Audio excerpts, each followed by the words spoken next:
Ladies and sports fans and gentlemen, what? I don't know what I just witnessed, man. This has to be the biggest, this has to be the upset of the century, man. I don't think I've ever witnessed anything on this scale in my lifetime. As the number one ranked Alabama Crimson Tide has just fallen 40-35 to Vanderbilt. Respectfully, another SEC team at the least. That's a respectable loss if you lose to an SEC team. And Vanderbilt, who was 2-2, albeit they played better than their record in my opinion. But dude, after last week's victory against Georgia, I figured it'd be a coast. You know what I mean? A easy ride to the playoffs for the Alabama. But man, oh man, ladies and gentlemen, and Vanderbilt, they played this game at home.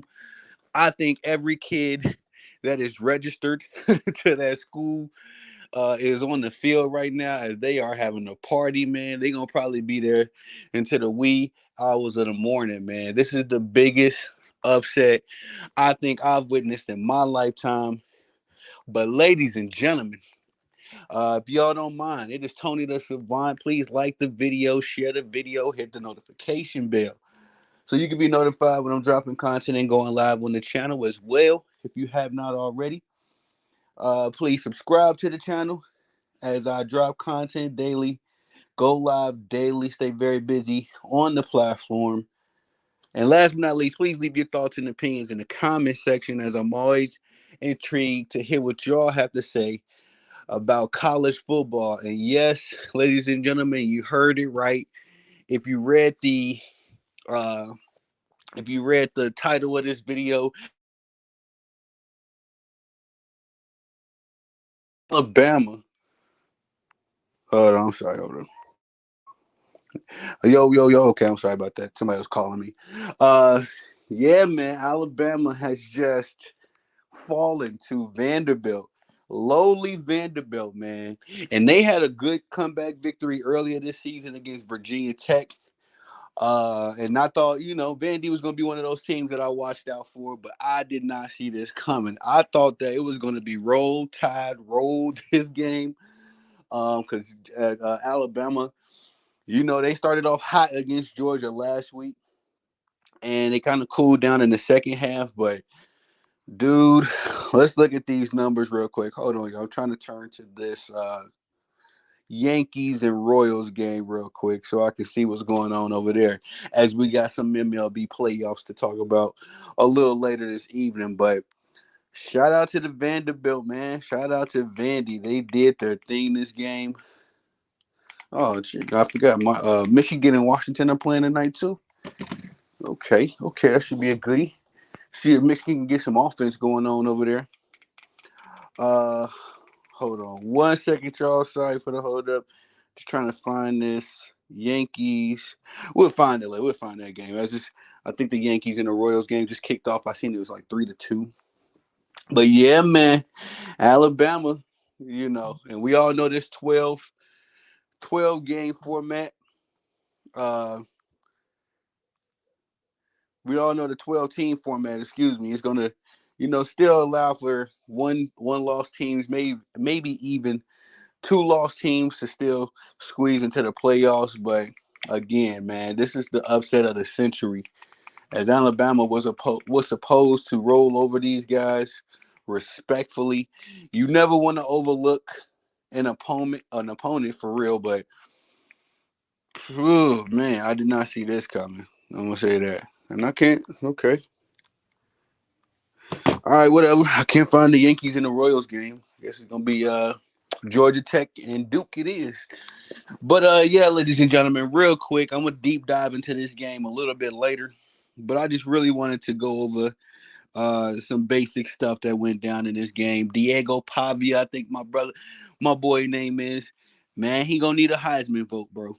And we gonna have to give Diego respectfully a Heisman vote because dude did his thing this game. Let's go to ESPN. ESPN usually do pretty good with the scores. But ladies and gentlemen, if y'all caught the game, please let me know. Did you see this game? Did you see it happen in real time? Because I watched this game from start to finish, and Alabama, they stayed in it. You know, Jalen Milroe, he made some good plays at the end. Vandy pretty much had a great game plan for him in the beginning of the game, as I always felt like one of the key strategies in defeating Alabama, you got to stop him from running around. You have to stop him. And they did exactly that. Okay, we got Tennessee and Arkansas as well, so I might tune into that one. We might have to tune into that one. But one second, y'all. I'm trying to get these. Let's see what happened. Let's see the box score. Okay, so went down to the wire. Vandy was able to hold the lead, hold the front, and again squeak out of this game with a 40-35 lead. I mean, a 40-35 victory.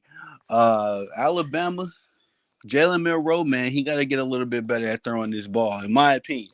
He had a pretty efficient game, but I think that his lack of ability to kind of dice up an offense is holding the Alabama Crimson Tide back a little bit.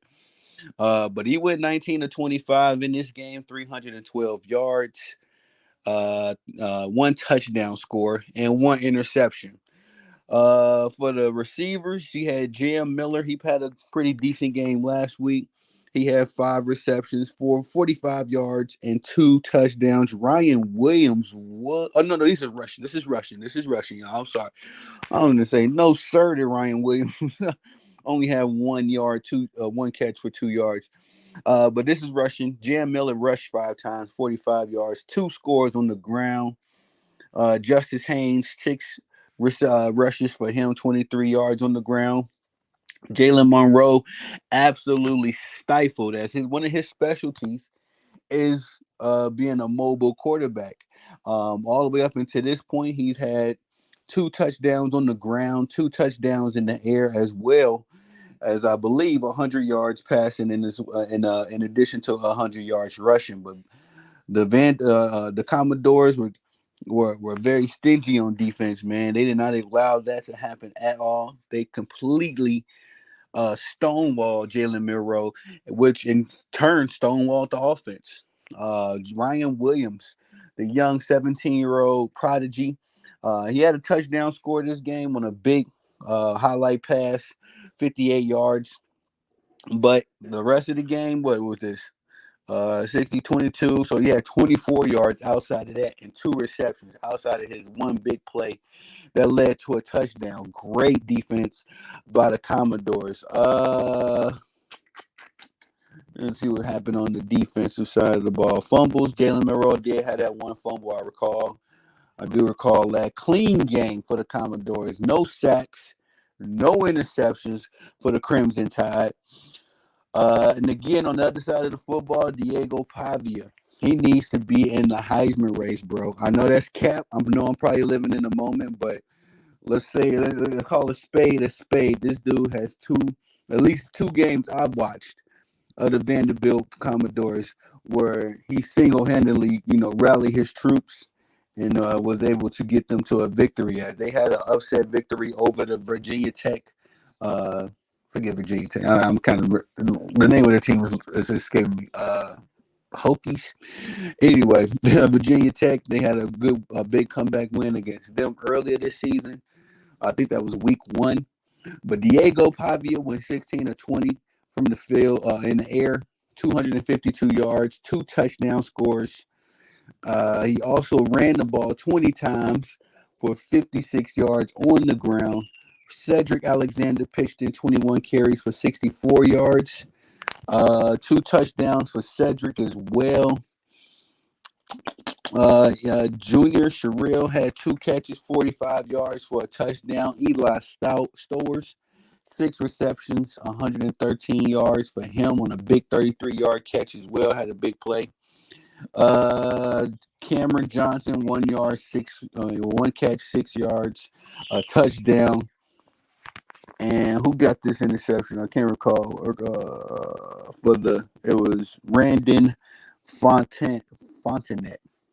Okay, interception. Jalen Monroe got an interception on Jalen Monroe. And again, man, this is crazy to me. I can't believe what I just seen. I thought for sure Bama was gonna put together a nice little fourth quarter, but they did not. Were not able to. Looking at the team stats, Vandy just dominated, man, for the most part. Uh, on the ground, they had 166 yards, was tearing Alabama's defense to shreds. Um, 418 yards total, 252 yards in the air. Penalties, they only had 3, very disciplined in that department. And fourth downs, each team converted one-on-one. Vandy converted 12 third down conversions this game. Excuse me, I cannot talk right now. 12 of 18 from the third down and 3 of 7 for Alabama. And low, man, this is crazy. Kalen DeBoer, after singing all of his praises last week, man, I don't know. I mean, we've seen some upsets in the Nick Saban era. Nick Saban wasn't just completely flawless, but I don't know about this one, man. I do not know. But again, if you're gonna lose, this wasn't to and no disrespect to like Iowa State or nothing like that. It wasn't to a lowlier team. It's another SEC team, respectfully, but woo, that was the game of the ages, man, right there. And again, very much so, credit has to be given to this Commodores defense as they were able to completely stop Jalen Monroe from doing his thing. Jalen Monroe came into this game as the Heisman favorite after that stellar performance he had against the Georgia Bulldogs last week. That game was essentially, the biggest game of the year.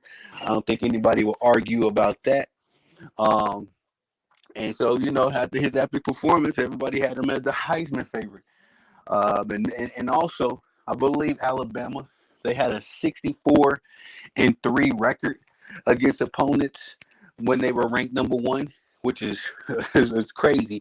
I don't think they lost a game since 19 in the 90s, I believe, or 1989, something like that, as a number 1 opponent, as the number 1 ranked team versus an unranked opponent. The Commodores came into this one 0-60. 0-60 versus number 1 ranked teams. And was able to knock this out. And also they stopped a 23-game win streak by the Alabama Crimson Tide against them. Man, so much to dig into with this game, but I'm gonna look a little bit further. I'm gonna give myself a little time to calm down, go eat some supper, and we're gonna go over this whole weekend of football. We had a couple upsets, a couple great matchups, and the AP poll is gonna look kind of crazy next week. It is, man, for sure. Texas and Oklahoma, I believe they play tonight as well, so we'll see. Texas is the number 2 team. We'll see. Ain't nothing guaranteed no more. Because Vanderbilt, they played like they did not care about that little one, that little number 1 by Alabama's name. Every time Alabama hit them, they hit them back. When Alabama started chirping and talking crazy, Vandy gave it right back to them. This was an SEC football game if I've ever seen one. But congratulations to the Vanderbilt Commodores pulling off the upset of the century. I know that might sound like cap right now, but I don't think there's any other way to describe this game. And again, we'll jump back into it and recap a little bit more. We got Georgia Tech and Duke about to go down. I got Tennessee and Arkansas playing right now. That's another game that shout out to my cousin Lamar Hawk. I'm gonna cover that game for him, keeping up with the Razorbacks. But yeah, man, yeah, Vandy did it, bro. I'm low-key proud of him. I didn't want to see. I'm a big fan of Kalen DeBoer. I like what he's been able to put together with Alabama in the post Nick Saban era. But this game is one that he's gonna have to go back to the drawing board and really get his troops back focused on. But kudos to Vandy.